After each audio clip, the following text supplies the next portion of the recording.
Would you like to know how to make this really cute car seat blanket cover? Well, this tutorial is for you. Don't delay. Let's get started right away. Hi, this is Cindy from Vintage To Do, and today we're going to be doing a car seat blanket cover. Just a little blanket that goes up over the little baby in their car seat. We're going to be doing this without a pattern. So show you my design process so that you can use the same process on any little car seat cover or anything else that you might like to use. Okay, so the first thing we're going to do is measure our car seat. Okay, when I'm measuring my car seat, I'm going to hang the blanket on the inside of the handle. So I'm going to measure down here, and it looks like 36 inches would be plenty of width to go across the car seat that way. And if I measure it going from the center of the back here to the end down here, it looks like 40 inches is maybe what I'm going to go for. Let's talk about our fabrics for just a moment. I'm going to use a minky type of fabric, and it's 60 inches wide.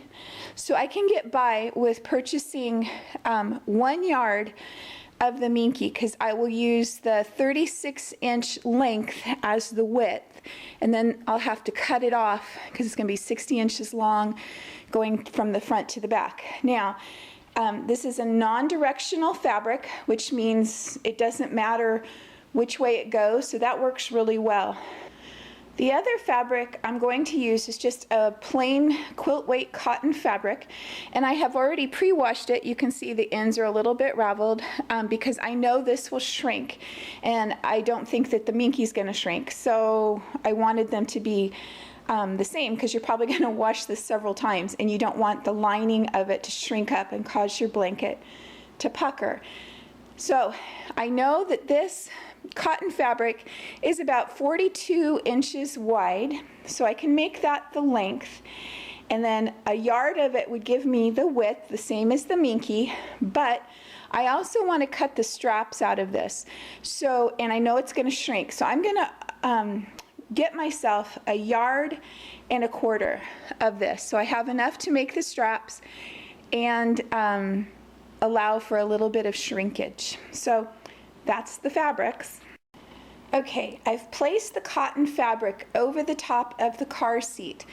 I used a pin to mark where the center is in the front and the center is here on the top, because I'm going to just work on one side and then fold it over and cut it the same on the other side. Now, you could see if I made it square, the blanket would come way down, because it's going to be lower than this, because we're going to be putting it down here. When we attach it, it would be dragging on the ground when you set it down. So we don't want to have that. So the first thing I'm going to do is just decide how far up on the sides I want it to go. Okay, you can see that I folded the corner up so that it hangs down just a little over the front. Going to have a nice, it'll be right on the edge, and remember, it'll be a little bit lower because it's going to go below the handle.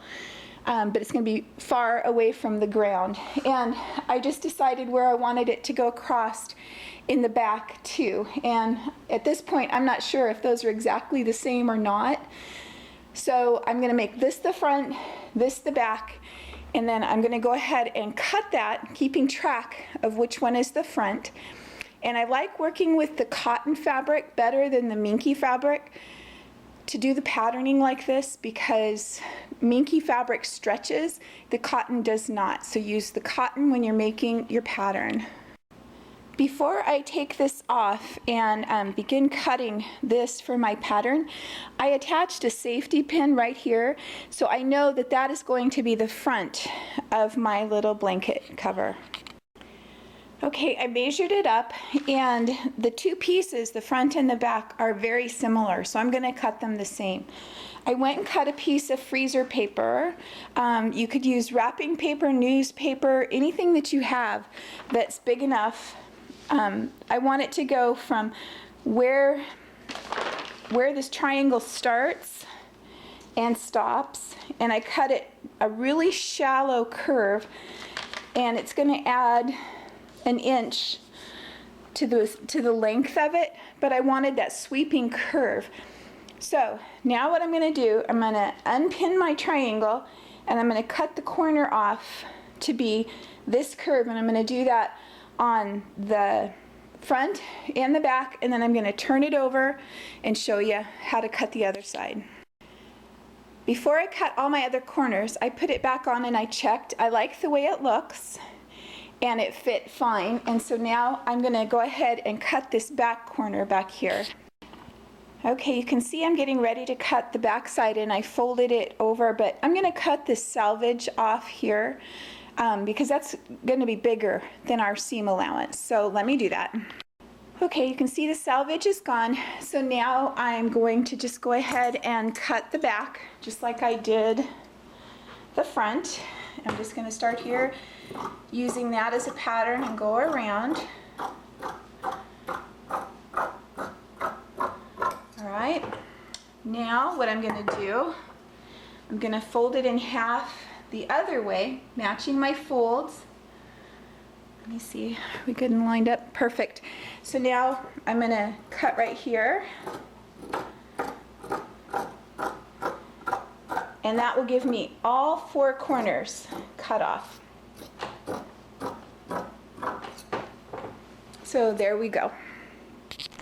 Okay, I tested it on there one last time. It looks really good.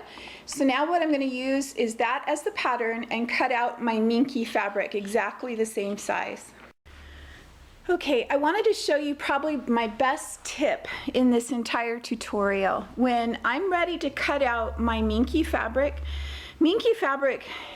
is really stretchy, and it's a little bit hard to work with, especially if you are new to sewing. So before you cut it out, put your right side of your fabric to the right side of your Minky and then pin it down. And I mean, like, maybe every inch, not over an inch, all the way around. And it does take a little while to pin it down that much, but that's going to save you from having it stretch and get wonky as you're trying to sew it together. Now, if your car seat's like my car seat, and each one might be a little bit different, you end up with, right across the center top of it, a straight piece. So this is the straight piece, and then it curves around. This is where we're going to turn it right side out. So when I cut it out, let me show you how I'm going to cut it.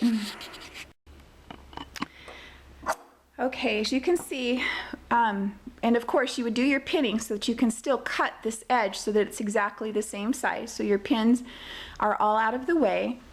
But this is the part I'm going to leave open, and it's about 6 inches, okay? And I cut it so that I left about a ½ inch here at the opening, so that when I get ready to close that, I can turn it in, and I'm sure to have something nice and solid to close that opening on. All right, so I'm going to start sewing here. I'm going to sew all the way around, and I'm going to come to here and stop. I'm going to turn it right side out.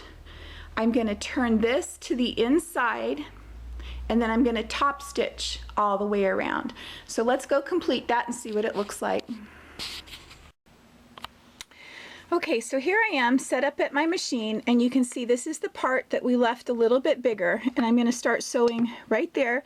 I'm going to pull my pins out as I go around. So when you set your machine up, have some place where you can put your pins really quick so you're not messing with that. And just start out and do a little back tack. I'm going to use 3/8 inch seam because that's what I use on almost everything. So anyway, I'm just going to take my time and just work my way around the entire thing and stop back where we left that opening. Okay, I just finished sewing. This is that little part that we left big right here where I'm going to open it. So this is still open, and I back tacked right there. Now before I turn it right side out, I'm going to clip my curves, and I'll show you what that looks like. Okay, so here's the straighter part of the little blanket, and then we clipped our corners into a curve. So about every inch or so, I'm just going to clip in like this, and you clip up close to your stitches, but do not clip your stitches. And about every inch, just make a little clip like this. And what this does is when you turn it right side out and top stitch it down, it's going to lay a little bit flatter. So do that on all your curves. Okay, clipped all my curves, and I reached in and turned it right side out. So here's our little opening. I'm going to turn this fabric in about the 3/8 of an inch. Then I'm going to turn this in so that it's on the inside, and then I'm just going to make it so that it lines up along the edge. So I have a very nice looking edge right there at that closure. Okay, now I'm going to pin this closed like we did before, every inch or so. All right, so I'm going to pin that completely closed. Then I'm going to take and I'm going to top stitch right along this edge. I'm going to do it again at about my 3/8 inch of a seam, and I'm just going to be sure as I go along that I roll this out so that this edge is nice and flat, and that I keep it even so that the fabric doesn't, you know, have one side showing more than the other. You want to keep it nice and even, and top stitch all the way around using the minky on the bottom. Your feed dogs help feed that through, and leave the cotton on the top. So let's go ahead and do that. And when we top stitch it, that's what's going to close this opening. Okay, we're getting ready to do the straps now, and I cut my straps 4.5 inches by 8 inches long. I am going to use snaps on mine. A lot of people use Velcro, which is perfectly fine. I just wanted to use snaps. So if you're going to use Velcro and you need to have it a little larger overlap or something like that, you can be the master of your own design and decide how you want to do that. But I'll show you how I'm going to sew these. I also wanted to mention I just used a really lightweight shirt weight interfacing on these just to give them a little bit more body. It's just a personal preference, not a necessity. Okay, so here's how I sewed it. I fold it right sides together, and I sewed a 3/8 inch seam down this side here, and I back tacked really well here and here. Then I sewed towards the middle, left a couple inches open, and did the same thing on the other side. Now before I turn it right side out, I'm going to clip off that corner. All right, I'm going to clip off this corner, being careful not to clip my stitches. I'm going to do that on both sides like that. Okay, then I'm just going to take it and turn it right side out, and then I'm going to make sure I poke out those corners so I have a nice sharp corner. Okay, so it's just like we did with the blanket. I have that little spot right here where I left it open. I'm going to top stitch all the way around this. I'm going to top stitch really close to the edge all the way around, and then do the same to the other strap. Okay, so I finished my little straps, and then I measured using the car seat, centering them over the handle, okay, making sure I had it just right where I wanted it, and I was able to center it in the fabric, so there's not a front and a back anymore to this. It worked out great by being able to center it. So anyway, then I just sewed it on, leaving about 1/2 inch in between like that. Okay, so now I'm going to put the attachments on it, and it will be done. So let's do that, and I'll show you what it looks like. Okay, so here's our finished car seat cover. Let me pull back just a little bit more. Okay, you can see that it's well up off of the ground.